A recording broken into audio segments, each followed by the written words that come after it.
a hyperbolizovať niektoré problémy, ktoré nesúvisia v skutočnosti s životom na Slovensku, ale len realizáciou svojich osobných frustrácií, je to, čo sa musí zmeniť. A že dlhé roky sme vždy mali k tomu veľmi veľkorysý prístup. Ale ani neboli sme my tí, ktorí hovorili o nejakej pomste a o komkoľvek. My sme neboli tí, ktorí zneužívali systém, ktorí zneužívali trestné právo, ktorí používali svoje statusy a stanoviská na to, aby ostatným ľuďom nadávali a používali hate speech. Takže z tohto pohľadu je to naozaj čas na vlastne povedať do zrkadla. My nejdeme vynášať akékoľvek súdy o tom, že to bol atentát s politickým pozadím, nie je pochyb a vy to veľmi dobre viete. A ja sa s tým neviem vnútorne vysporiadať. Bol som schopný absolvovať akékoľvek debaty, mnohé veci sme možno prehliadali, ale neschopnosť akceptovať vôľu nejakej časti verejnosti, ktorá sa nejakej skupine ľudí nepáči, je výsledkom, ku ktorému sme sa dnes dopracovali. A túto situáciu ani pán kolega nemôžeme riešiť, že či vy máte alebo nemáte rád pána Ľuboša Blahu. My momentálne bojujeme o život Roberta Fica ako premiéra, ktorý s najvyššou podporou podľa demokratických tradícií vedie túto krajinu. Ak sa s tým niekto nevie vysporiadať, potom neuznáva ten princíp, o ktorý sme tu viacerí bojovali v roku 89. Po 30 rokoch sme sa dostali k tomu, že stojíme na tejto tlačovej konferencii.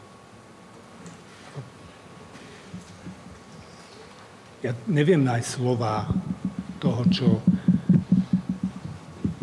sme dnes svedkami. Neviem, či povieme, že Slovensko sa zmenilo, ale my ho také nechceme. Nikto ho také nechce. A nikomu nepomôže, že budeme teraz hľadať, poďme teraz, nie, zastavme to. A každý sa zamyslíme, nastavme si zrkadlo a pozrieme sa na to, že čo v skutočnosti je dnes v Slovenskej republike dôležité.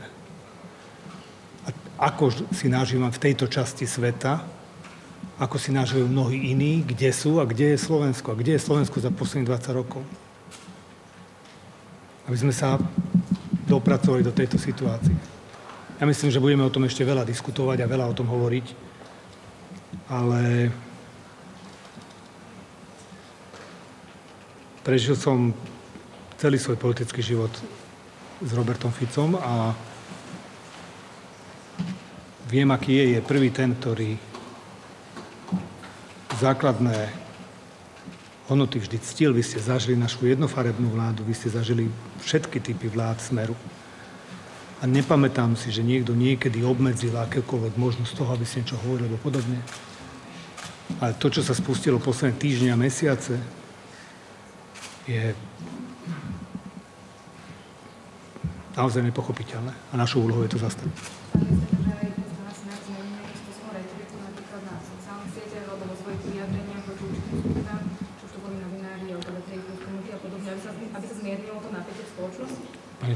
Pani redaktorka, ja vám jedno zrkadlo kúpim, lebo ho nemáte zjavne. Mr. Kolen, do you think Slovakia has changed today? I'm not sure if today, but it's horrible assault. Actually, maybe next days we will be able to react to find what's happened. Now I'm just focusing on the status of Robert Fico and his health. Thank you. Look, we're just talking about the level of democracy, about capability to understand each other, to accept the other opinion, and not only one is that good one, If somebody have a different opinion, it's also he have also his place on the earth and all in the political field. So this is the issue. What's happened? It's a political assault. It's absolutely clear, and we have to react on that.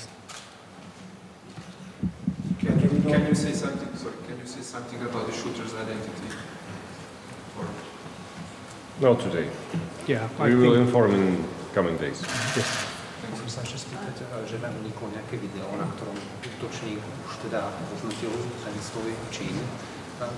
Ja som už to osobne nevidel, ale vy už ste tak toto video videli, ako to hodnotíte? Ja som vám povedal, že my sme dnes riešili stav s premiérom. Ja som nesledoval ani sociálne siete, ani vyjadrenia žiadnych politikov. Iba raz ešte apelujem na to, aby sa všetci v rámci spoločnosti ukľudnili. Aj tí, ktorí vehementne schvaľujú tento ohavný čin a želajú si, aby bol ešte viacej dokončený, ale aj tí ostatní, ktorí chcú nejakú pomstu alebo niečo podobné. Prosím, prestaňme s tým čo najskôr. A tu prosím aj vás, médiá, aby ste využili vašu silu, váš vplyv, pretože doteraz to boli mnohí z vás, ktorí tú nenávisť siali. Tak vás chcem dnes poprosiť, aby ste si uvedomili aj vašu spoločenskú zodpovednosť a urobili všetko preto, aby ste aj vy tú spoločnosť uklidnili. Ďakujeme veľmi pekne.